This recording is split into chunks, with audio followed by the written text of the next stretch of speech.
ভাইজানেরা, নওজওয়ানেরা, তরুণীরা, এবারে আমি আপনাদেরকে আরো একটু আগিয়ে নিয়ে যাই। দুনিয়া জমিনে ইবাদতের ভিতরে যেমন শিরক আছে, তেমন কথাবার্তার ভিতরে অনেক মানুষ আমরা শিরক করে ফেলি।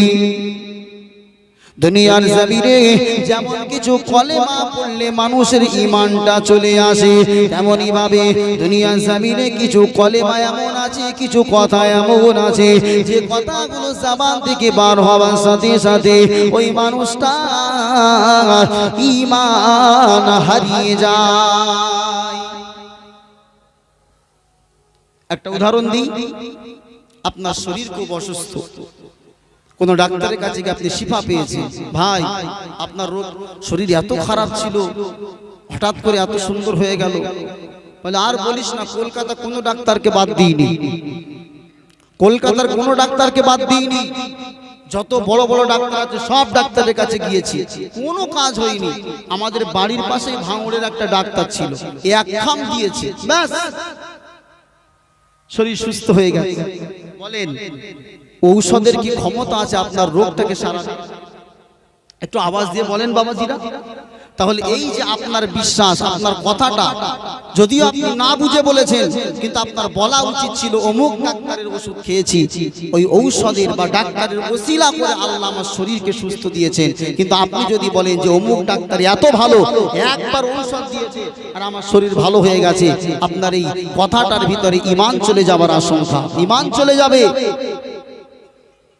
মনে রাখেন, আমরা মিশকাত শরীফের ভিতরে পড়েছি, আল্লাহর কোন বান্দা বান্দি যখন রোগ থেকে নিরাময় পাওয়ার জন্য, আরোগ্য লাভ করবার জন্য দুনিয়ার বুকে যখন কোন ঔষধ সে পান করে, ওই ঔষধটা আল্লাহর কাছে ফরিয়াদ করেন, ও রব্বুল আলামিন আল্লাহ, আপনার এই বান্দা যে রোগ থেকে নিরাময় পাওয়ার জন্য, যে রোগ থেকে আরোগ্য পাওয়ার জন্য আল্লাহ আমাকে ভক্ষণ করছে, আমি ঔষধ তার পেটের ভিতরে গিয়ে এই কাজটা করব কিনা?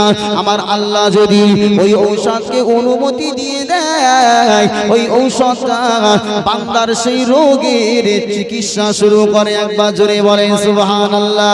আমার আল্লাহ যদি ওই ঔষধকে হুকুম না দেয়, অনুমতি না দেয়, আপনি যদি গোটা ঔষধের দোকানটাও খেয়ে ফেলেন, আমার আল্লাহ যদি না চায়, আপনার শরীর কখনো সুস্থ হওয়া সম্ভব নয়। এটা কি মানে?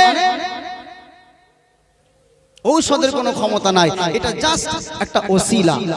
তাই বলে আবার এটাও করা যাবে না যে যখন শিফা দেওয়ার মালিক হলো আল্লাহ, জ্বর হয়েছে ঔষধ খাবো না, দেখি আল্লাহ সারাই কিনা, তাহলে কিন্তু অচিরেই পটল করতে হবে। কেন? ঔষধ খাওয়া আল্লাহর কাছে মানে নিজের শরীর থেকে রোগকে আরোগ্য পাওয়ার জন্য আল্লাহর কাছে দোয়া চাওয়া, ঔষধ খাওয়া, এটাও হাবিবের সুন্নাত। একবার জোরে বলেন সুবহানাল্লাহ। ঔষধ খেতে হবে কিন্তু বিশ্বাস রাখতে হবে কার উপর? একবার জোরে বলেন, আল্লাহর উপর বিশ্বাস রাখতে হবে। হে নওজওয়ানেরা, ঔষধের যে কোনো ক্ষমতা নাই, এটা আপনাকে বোঝাবার জন্য একটু আগিয়ে নিয়ে যাই। আমার আল্লাহ পাক রব্বুল আলামিনের একজন জলিলুল কদর নবী ছিলেন, যার নাম হলো হযরত মুসা কালিমুল্লাহ আলাইহিস সালাতু ওয়াস সালাম। আল্লাহ পাকের এই নবী হযরত মুসা, তিনি আল্লাহ পাকের এতটা কাছের নবী ছিলেন, আল্লাহ পাকের এতটা কাছের নবী তিনি ছিলেন, যার উপাধি ছিল কালিমুল্লাহ, অর্থাৎ আল্লাহ সঙ্গে তিনি ডাইরেক্ট কথা বলতে পারতেন। একবার জোরে বলুন সুবহানাল্লাহ। হে নবী পাকের দিওয়ানারা, আল্লাহর নবী মুসা আলাইহিস সালাতু ওয়াস সালাম এমন উদ্ভট প্রশ্ন আল্লাহকে করতেন, এমন প্রশ্ন কোন নবী আল্লাহকে করতেন না। খুব মায়ার নবী, খুব কাছের নবী ছিলেন। তাফসীরে ইবনে কাসির থেকে আয়াতুল কুরসির ব্যাখ্যার ভিতরে একটা কথা আমি পড়েছি। আল্লাহ পাকের নবী একদিন আল্লাহকে জিজ্ঞাসা করছে, আল্লাহ আপনি কি ঘুমান? আচ্ছা বলেন, এইটা প্রশ্ন আল্লাহকে করা যায়? আল্লাহ বলছে, আমি তোমাকে কি বলবো মুসা, এক গ্লাস পানি নিয়ে নদীর ধারে যেও। পানি নিয়ে গেছে, হাওয়াতে ঘুমিয়ে পড়েছে, হাত থেকে গ্লাসটা পড়ে ভেঙে গেছে। আল্লাহ বলছে, মুসা তোমার ঘুমের কারণে যদি গ্লাসটা ভেঙে পড়ে যায়, গ্লাসটা পড়ে ভেঙে যায়, আমি আল্লাহ যে পৃথিবীর দায়িত্ব নিয়েছি, আমি যদি ঘুমিয়ে যাই পৃথিবীটা বরবাদ হয়ে যাবে। একবার জোরে বলে, এটা চিল্লে হলো না সুবহানাল্লাহ? তাহলে আমার আল্লাহ ঘুমায়? লা তাখুযুহু সিনাতু ওয়ালা নাউম। একবার জোরে বলি আল্লাহু আকবার। আমার আল্লাহকে তন্দ্রা স্পর্শ করতে পারে না, একবার জোরে হবে না সুবহানাল্লাহ। যখনই আমার আল্লাহকে ডাকবেন, উজিবু দাওয়াতাদ দাঈ ইযা দাআন ফালইস্তাজিবুলি ওয়ালিউমিনু বি লাআল্লাহুম ইয়ারশুদুন। আল্লাহ বলছেন যখনই আমার বান্দারা আমাকে ডাকবে, রাত 12টা হোক, রাত 1টা হোক, ভোর 3টা হোক, 4টে হোক, আমি আল্লাহ সব সময় বান্দার জন্য আমি আল্লাহ আছি। আমার বান্দা যখনই আমাকে ডাকবে, আমি আল্লাহ আমার বান্দার ডাকে সাড়া দেব। একবার জোরে বলে। আমার আল্লাহর দরবার কখনো বন্ধ হয় না। তো মুসা নবী খুব আদরের নবী,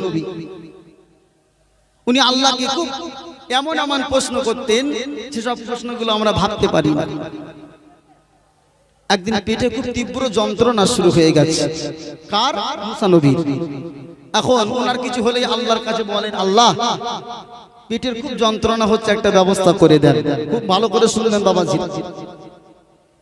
আল্লাহর নবী হযরত মুসা আলাইহিস সালাতু ওয়াস সালাম আল্লাহর কাছে যখন নিজের পেটের বেদনা, নিজের পেটের আল্লাহকে বললেন, ও রব্বুল আলামিন, আল্লাহ আমার পেটে তীব্র যন্ত্রণা শুরু হয়ে গেছে, আল্লাহ আমি এর থেকে কিভাবে আরোগ্য পেতে পারি? আমার আল্লাহ বললেন, মুসা চিন্তা করো না, যাও যাও তুর পাহাড়ের পাশে গিয়ে একটা গাছের নাম আল্লাহ বলে দিলেন, একটা গাছের কথা আল্লাহ বললেন, ও নবী মুসা ওই গাছের পাশে গিয়ে ওই গাছের একটা পাতা তুমি চিবিয়ে খেয়ে ফেলবে। আল্লাহ পাকের নবী হযরত মুসা আলাইহিস সালাতু ওয়াস সালাম তিনি তুর পাহাড়ে চলে গেলেন। তুর পাহাড়ে যাওয়ার পরে ওই গাছের পাতাটা যখনই নিয়ে ছিঁড়ে চিবিয়ে চিবিয়ে খেয়ে ফেললেন, সঙ্গে সঙ্গে আমার আল্লাহ হযরত মুসা আলাইহিস সালাতু ওয়াস সালামের পেটের যন্ত্রণা ভালো করে দিলেন। জোরে বলো সুবহানাল্লাহ। ভালো। নেক্সট একটা দিন আবার যন্ত্রণা হচ্ছে। কার? মুসা নবীর। সেদিন আর আল্লাহর কাছে বলিনি, যেহেতু আল্লাহ আগের দিন বলে দিয়েছে একটা গাছের। পরের দিন গিয়ে একা একা ওই গাছের পাতা ছিঁড়ে চিবিয়ে খেয়েছে। আর যেই খেয়েছে যন্ত্রণা যা ছিল দ্বিগুণ বেড়ে গেছে। এই নওজওয়ানেরা, হযরত মুসা আলাইহিস সালাতু ওয়াস সালাম আল্লাহকে বললেন, ও রব্বুল আলামিন, আল্লাহ আগের দিনে পাতাকে পেটের বেদনা ভালো হয়ে গেল, আজকে কেন বেদনা বেড়ে গেল? আমার আল্লাহ বলল, মুসা, ও নবী মুসা, আগের দিন আমি আল্লাহ ওই পাতাকে হুকুম দিয়েছিলাম বলে তোমার পেটের যন্ত্রণা ভালো হয়েছিল, কিন্তু না না না, ওই গাছের কোনো ক্ষমতা নাই। আমি আল্লাহ গাছকে হুকুম দিয়েছিলাম বলে কাজ হয়েছিল। আজকে আমি আল্লাহ, আমার কাছে তুমি তো কোনো বিষয়ে কথাবার্তা আলোচনা না করে নিজেই নিজে গাছটা খেয়ে ফেলেছো, এই কারণে তোমার পেটের বেদনা বেড়ে গিয়েছে।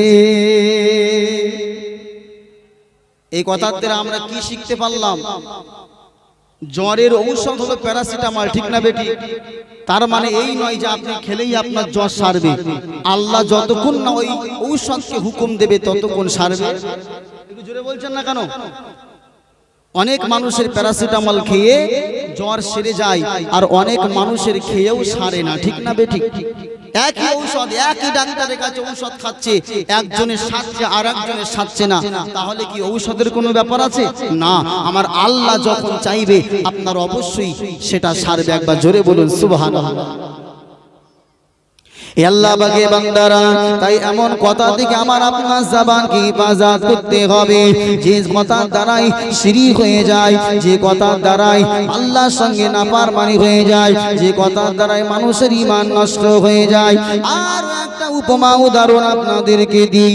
পাশাপাশি দুই ভাই মনে করেন বেগুনের চাষ করেছে, এক বিঘে করে জমি বেগুন চাষ করেছে। ছোট ভাইয়ের জমিতে আল্লাহ এত বেগুন দিয়েছে, বেগুন হাটে নিয়ে বেচবার মতো আর সময় নয়। এত বেগুন আল্লাহ দিয়েছে।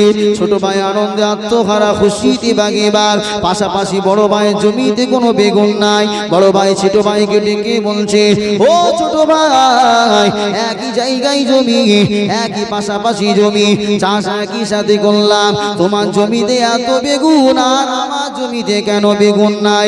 তখন আল্লাহ পাকের কিছু কিছু বান্দা রয়েছে, তারা অজ্ঞাতবশত তারা বলে শুধু চাষ করলে হয় না, মেডিসিনের ব্যবহারটাও জানতে হয়, চাষের বাগ বুঝতে হয়। চাষের বাগ না বুঝলে চাষ হয় না। বসিরহাট আল্লামা হুজুর রহমাতুল্লাহ আলাইহি কালিমাতুল কুফর বলে একটা কিতাব লিখেছেন বাংলা। ওই কিতাবের ভিতরে লিখেছেন, কেউ যদি এমন কথাটা বলে যে এই যে আমার জমিতে ফসল হয়েছে এটা আমার কারণে, আমি ভালো ঔষধ দিয়েছি বলে, সময় মতো ট্রিটমেন্ট করতে পেরেছি বলে, তাহলে ওই লোকটার ঈমান চলে যায়। না, ওটা বলা যাবে না। বলবেন যে আমি আল্লাহ আমাকে দিয়েছে আর ঔষধের ব্যবহার করেছি, আল্লাহ পাক সেখান থেকে আমার ভালো ফল দিয়েছেন। কিন্তু এটা বলা যাবে না যে আমি দামি দামি ঔষধ দিয়েছি বলে আমার জমিতে ভালো ফসল হয়েছে। বলা যাবে না, বলা যাবে না, ঈমানের খাতরা হয়ে যাবে। কিন্তু এই কথা আমাদের সমাজে চলে না, চলে না, জোরে বলেন। সেটাও যে কোনো বিষয় হতে পারে, শুধু চাষের কেন বলবো, যে কোনো বিষয়, যে কোনো কথা বলতে গেলে, ভালো কাজের কথা বলতে গেলে অবশ্যই বলবেন যেটা আমার আল্লাহ দিয়েছেন, আল্লাহ চেয়েছে বলেই হয়েছে। যদি না বলেন তাহলে আপনি অহংকার করে ফেললেন। আর অহংকার যদি আপনার অন্তরে থেকে যায় তাহলে আপনাকে আল্লাহ পাক জান্নাতে আর জায়গা বলেন দেবে, দেবে না।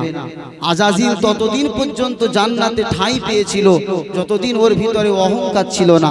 কিন্তু যেদিন বলেছিল খলাকতাহু মিন নার ওয়া খলাকতাহু মিন তিন, আদমকে কেন আমি সিজদা করতে যাব?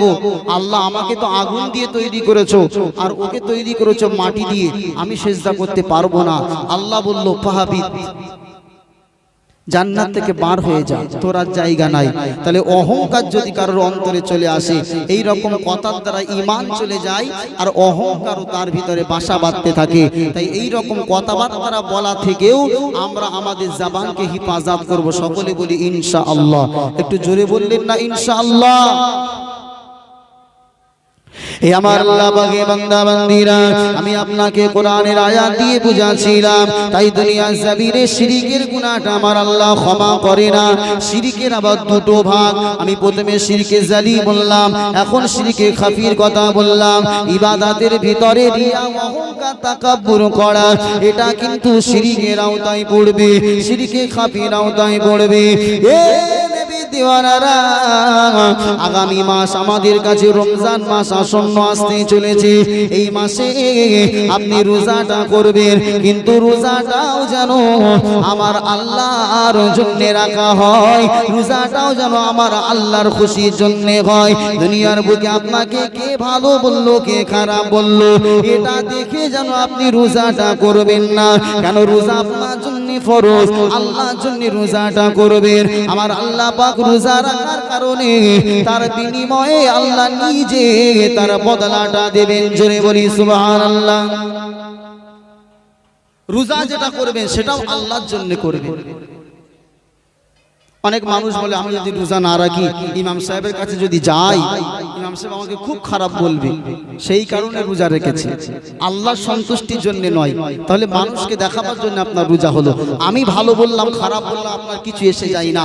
আল্লাহ যদি আপনাকে পছন্দ করে নেন আর তাম পৃথিবী যদি আপনাকে খারাপ বলেন, আমার আল্লাহ যদি আপনাকে ভালোবাসেন, আপনার এটাই কামিয়াবি। একবার জোরে বলেন। তাম পৃথিবী জুড়ে আপনাকে জিন্দাবাদ দিচ্ছে, জিন্দাবাদ দিচ্ছে, কিন্তু আমার আল্লাহর খাতা থেকে আপনার নামটা যদি কেটে যায়, তাম পৃথিবীর লোকে জিন্দাবাদ আপনাকে জান্নাতে পৌঁছাতে পারবে না। কিন্তু আমার আল্লাহ যদি আপনার প্রতি রাজি হয়, তাম পৃথিবী যদি আপনাকে মুর্দাবাদ দেয়, আল্লাহর কসম করে বলছি, আমার আল্লাহর রাজি, তাম পৃথিবীর মুর্দাবাদ তাকে হটিয়ে দিয়ে আপনার জান্নাতুল ফিরদাউসের আলা মাকামে আল্লাহ পৌঁছাবেন। একবার জোরে বলেন। সন্তুষ্টি করব, খুশি করব কাকে? একবার জোরে বলেন। আল্লাহকে করব। পৃথিবীর কোন মানুষকে রাজি করবার দরকার নাই। আল্লাহকে রাজি করে নেন, আল্লাহ তাম পৃথিবী আপনার জন্য রাজি করে দেবে। একবার জোরে বলেন সুবহানাল্লাহ। আল্লাহর জন্য সবকিছু করতে হবে। আমরা অনেক মানুষ ভয় করি, এই কথাটা বললে মনে হয় আমার উপরে চাপ হতে পারে, এই কথাটা বললে মনে হয় গ্রামের মানুষ বলবে বক্তাটা খুব কড়া, নেক্সট টাইম হয়তো আর দাওয়াত দেবে না। আরে দাওয়াতের টেন্ডার আপনার হাতে নয়, ঠিক না বেটি? আল্লাহ আমার নসিবে যেটা লিখে রেখেছে সেটাই হবে। বাট আমি যদি আপনার ভয়ে আমার জবানটাকে সরো করে ফেলি, আমি যদি আল্লাহকে রাজি করাবার মানে আল্লাহকে নারাজ করে আপনাকে খুশি করতে চাই, এটা আমার জন্য ভালো হবে না। হয়তো ক্ষণিকের জন্য আমার প্রতি চাপ হতে পারে, তারপরেও একটা সময় আল্লাহ পাক আমার জন্য আখিরাতের বদলা দেবেন, ঠিক না বেঠিক? জোরে বলো। আমার আল্লাহ পাক কুরআনুল কারীমের ভিতরে আল্লাহ পাক সূরা বাকারাতে জন্য জানিয়ে দিলেন, ওগো আমার বান্দা বান্দীরা, তোমরা দুনিয়া জমিনে যারা ঈমানদার বলে দাবি করো, আমি আল্লাহ পাক তোমাদের জন্য রমজানের রোজাটা ফরজ করে দিয়েছি। কুতিবা আলাইকুমুস সিয়াম কামা কুতিবা আলাল্লাযিনা মিন ক্বাবলিকুম লাআল্লাকুম তাত্তাকুন।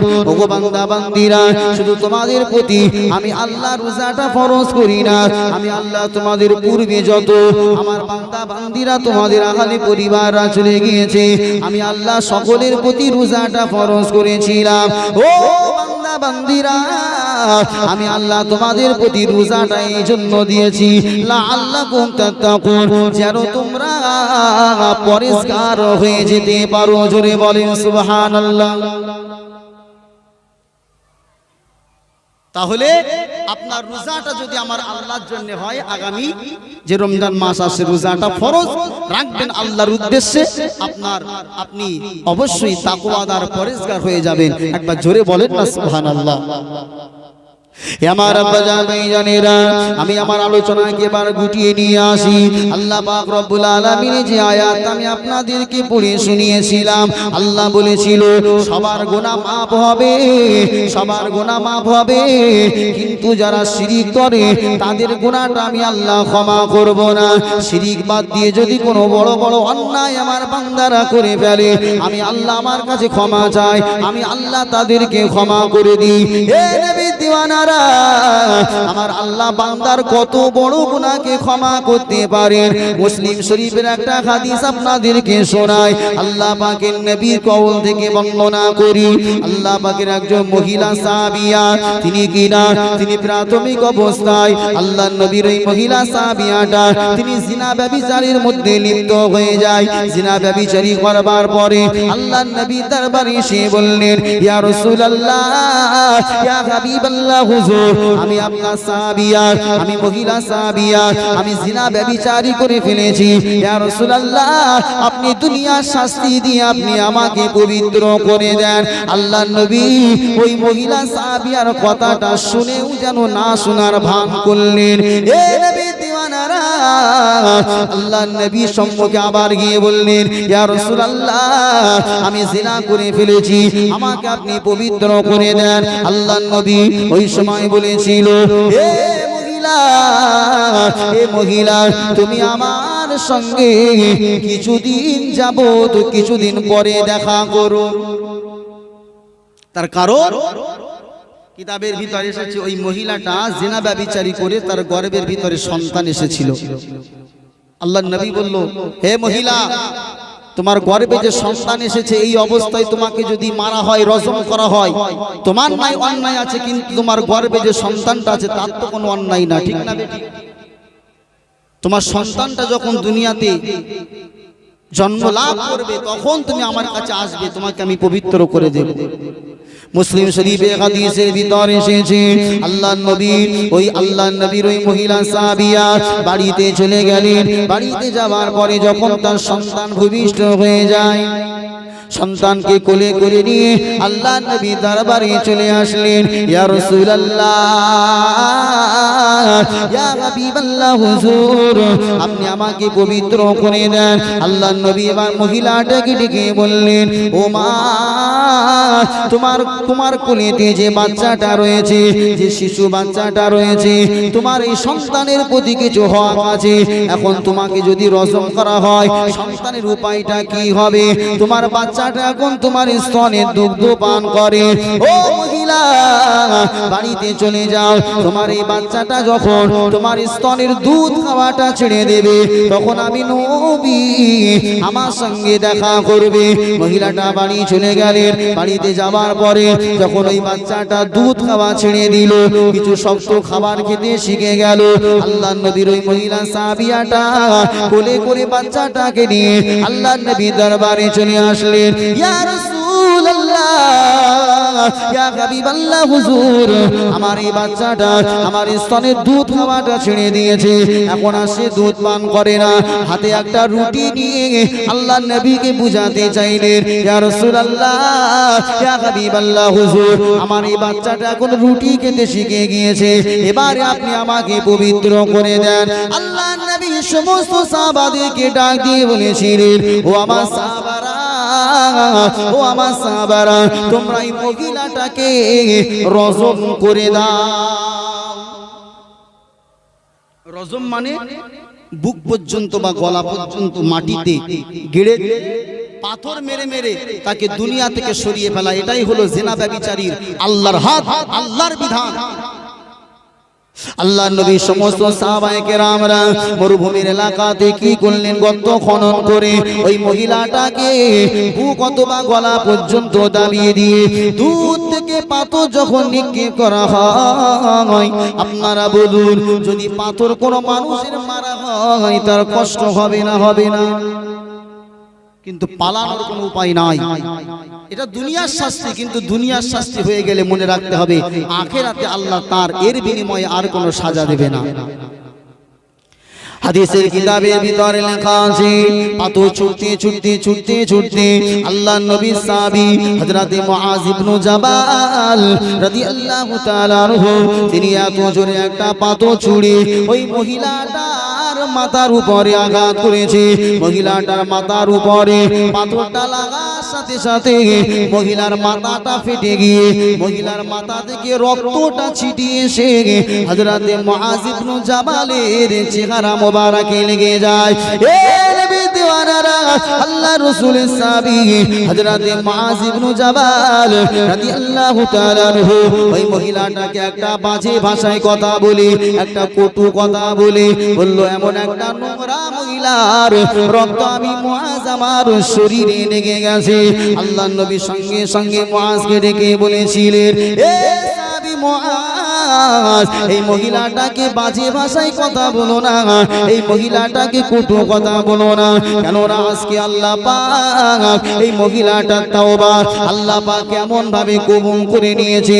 দুনিয়ার জমিনে কোনো হুকুকুল ইবাদ বিনষ্টকারী, হুকুকুল ইবাদ নষ্টকারী এমন কোন আল্লাহর বান্দা বান্দি যদি এমন তাওবাটা করে নিত, আমার আল্লাহ তার তাওবাটাকে কবুল করে নিতেন। জোরে বলুন সুবহানাল্লাহ। অর্থাৎ তার তাওবাটাকে আল্লাহ কবুল করে নিয়েছেন, তার জীবনের গুনাহ আল্লাহ maaf করে দিয়েছেন। জোরে হবে না সুবহানাল্লাহ। আর আল্লাহর নবী যে কথাটা বলেছেন মারাত্মক কথা। দুনিয়ার বুকে দুই প্রকারের হক আছে, একটা হচ্ছে হুকুকুল্লাহ, আল্লাহর হক। নামাজ পড়ছেন না, রোজা করছেন না, এটা আল্লাহর ব্যাপার, আল্লাহ চাইলে ক্ষমা করতে পারে। কিন্তু হুকুকুল ইবাদ, বান্দার হক যদি আপনি নষ্ট করেন, কারো জমির আল ঠেলে দিয়েছেন, আর কারো আপনি কষ্ট দিয়েছেন, জুলুম অত্যাচার করেছেন, এটা হচ্ছে আপনার বান্দার প্রতি হক। এই হকটা আমার আল্লাহ ক্ষমা করে না। কিন্তু আল্লাহর নবী বলছেন, এই মহিলাটা এমন তাওবা এখন করেছে, এমন তাওবা যদি কোনো হুকুকুল ইবাদ নষ্ট কারিও করতো, আল্লাহ তার গুনাহটাকে ক্ষমা করতেন। একবার জোরে বলেন সুবহানাল্লাহ। তাহলে জিনা ব্যভিচারী করবার পরে তার গুনাহ maaf হয়েছে না হয় না? হয়েছে না হয় নাই? মিশকাত শরীফের হাদিসে আরো একটা ঘটনা আছে, 100 মানুষকে মার্ডার করেও আল্লাহ তাকে ক্ষমা করেছিল। একবার জোরে বলেন সুবহানাল্লাহ। কিন্তু আল্লাহ পাক বলছেন, শিরিক করলে কিন্তু তার গুনাহটা maaf হবে না। ও আমার ভাইজানেরা, ও নওজোয়ান তরুণেরা, আমি আপনাদেরকে শেষে একটা কথা বলে যাই। মানুষের জীবনে চলাই বেলায় কর্মের ভিতরে ভুল হওয়াটা স্বাভাবিক। আমরা ভুলের ঊর্ধ্বে কেউ নয়, আমরা অন্যায়ের ঊর্ধ্বে কেউ নয়। অবশ্যই আমরা কোনো না কোনো ভুল করে ফেলি, কিন্তু ভুল করার পরে সেই ভুলটা নিয়ে বেঁচে থাকা হলো এটা চরম অন্যায়, চরম অপরাধ। কিন্তু আপনার ভুল হয়ে গেছে, অন্যায় হয়ে গেছে, আপনি যদি আল্লাহর কাছে ক্ষমা চান, আমার আল্লাহ বলছে ইল্লা মান তাবা ওয়া আমানা ওয়া আমিলা আমালান সালিহান ফাউলাইকা ইউবাদদিলুল্লাহু সাইয়্যাতিহিম হাসানাত। আমার আল্লাহ পাক জানিয়ে দিলেন দুনিয়ার জমিনে কেউ যদি গুনাহ করার পরে তওবা করে আমি আল্লাহ আমার কাছে ফিরে আসে, আমি আল্লাহ তার জীবনের গুনাহগুলো ক্ষমা করে থাকি, সাথে সাথে ফাউলাইকা ইউবাদদিলুল্লাহু সাইয়্যাতিহিম হাসানাত, আমি আল্লাহ তার সমস্ত ভুলগুলোকে সওয়াব দিয়ে পরিবর্তন করে দিই। একবার জোরে বলুন সুবহানাল্লাহ, আরো জোরে বলি সুবহানাল্লাহ। অন্যায় করেছেন, আল্লাহর কাছে ক্ষমা চেয়েছেন, আল্লাহ বলছে গুনাহগুলো সব মাফ হবে, সাথে সাথে ওই গুনাহগুলো আমি আল্লাহ সওয়াব দিয়ে পরিবর্তন করব। একবার জোরে বলেন। তাহলে আমরা সকলে তাওবা করতে রাজি আছি ইনশাআল্লাহ। যদিও গুনাহ না করি, তারপরেও আল্লাহ রাসূলের জীবনে কোনো গুনাহ ছিল না, তারপরেও নবীজি দিনে 70 বারের অধিক তাওবা করতেন। আমরা সকলে বেশি বেশি ইস্তেগফার বলবো, সকলে বলি ইনশাআল্লাহ। দরুদ শরীফ আল্লাহুম্মা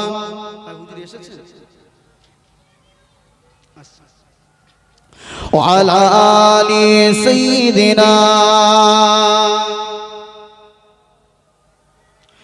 कलमा ज़िक्र ला इलाहा इल्लल्लाह, ला इलाहा इल्लल्लाह, ला इलाहा इल्लल्लाह, मुहम्मदुर रसूलुल्लाह सल्लल्लाहु अलैहि वसल्लम। प्यारे हाजिराने मजलिस, অল্প সময় আপনাদের কাছে, আমার স্বল্প জ্ঞানে আমার কিছু ক্ষমতা না, আল্লাহ যা কিছু বলিয়েছি চেষ্টা করেছি কোরআন হাদিসের রেফারেন্স দিয়ে বর্তমান সমাজের কিছু ভুল ত্রুটি সম্মুখে রেখে কিছু কুসংস্কার কথা সেগুলোকে যাতে করে দুনিয়া থেকে একেবারে মুছে ফেলা যায়, এই মন মানসিকতা নিয়ে কিছু কথা বললাম।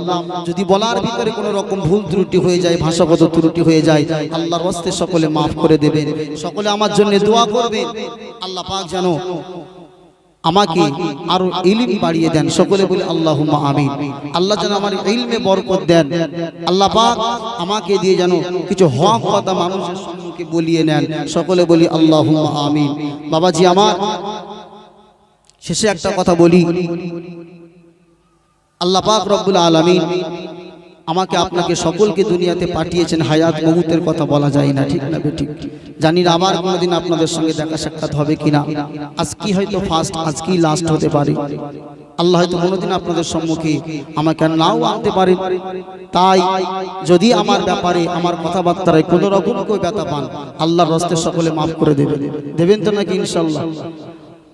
আর আল্লাহর কাছে আমি আপনাদের জন্য দোয়া চাই, আল্লাহ যেন আপনাদের সকলকে মরণের আগে হেদায়েত দান করেন। সকলে বলি আল্লাহুম্মা আমিন। আল্লাহ পাক আমাদের সকলকে মরণের সময় যেন কলেমাটা নসিব করে দেন। কেন? আল্লাহর নবী বলেছেন, আল্লাহ রাসূল বলেছেন, যা শেষ ভালো, ইন্নামাল আমালু বিল খাওয়াতিম।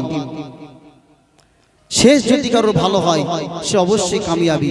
একটা মানুষ 60 বছর হায়াত পেয়েছে, তার 59 বছর সে ভালো কাজ করেছে, কিন্তু মরণের আগে 1 বছর এমন কাজ করেছে সে জাহান্নামায় যাবে। আবার অনেক মানুষ এমন দুনিয়াতে আছে, তারা 60 বছর হায়াতের ভিতরে 59 বছর বদমাইশি করেছে, কিন্তু মরণের আগে এমন তাওবা করেছে ওই মানুষটা জান্নাতে যাবে। জোরে বলে।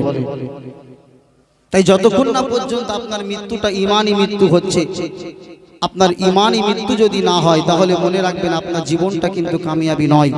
আর মৃত্যুটা যদি আপনার কালেমার সঙ্গে হয়ে যায়, মরণের সময় যদি আপনার জবান দিয়ে কালেমাটা বার হয়ে যায়, অবশ্যই আপনার জীবনটা কামিয়াবি। তো দোয়া করি আল্লাহ পাক আমাকে আপনাকে সকলকেই যেন ঈমানি মউত দান করেন।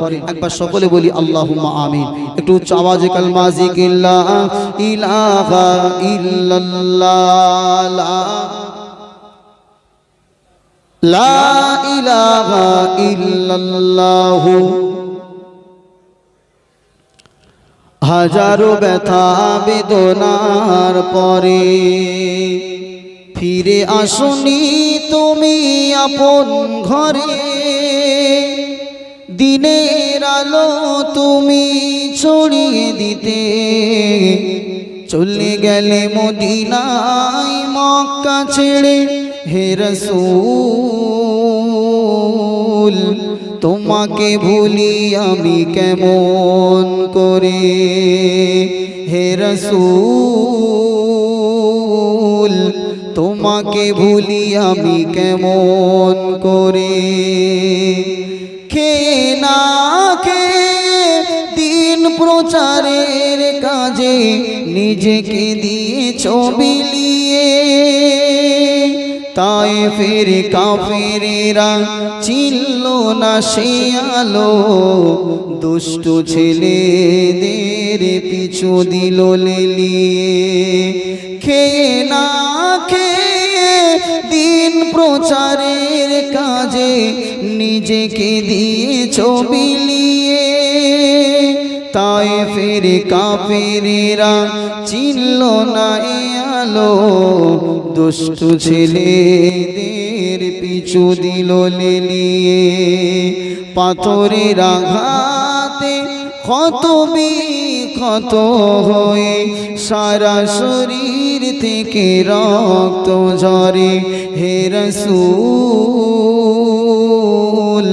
তোমাকে ভুলি আমি কেমন করে হাজারো ব্যথা বেদনার পরে ফিরে আসনি তুমি আপন ঘরে দিনের আলো তুমি ছড়িয়ে দিতে চলে গেলে মদিনায় মক্কা ছেড়ে হে রাসূল তোমাকে ভুলি আমি কেমন করে কালমা লা ইলাহা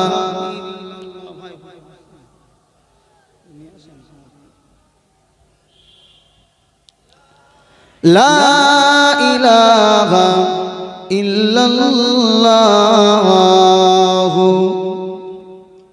মুহাম্মাদুর রাসূলুল্লাহ আল্লাহুম্মা সাল্লি আলা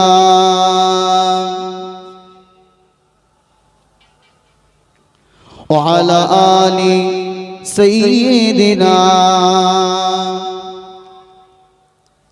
সাল্লাল্লাহু আলাইহি সাল্লাম। প্যারে হাজিরানে মাজলিস, আমার পরবর্তী বক্তা যিনি আমার বড় ভাই, আমি আগেই বলেছি আপনাদের কাছে আসবেন, এখনই আলোচনা রাখবেন। খুব সুন্দর কোরআন এবং হাদিস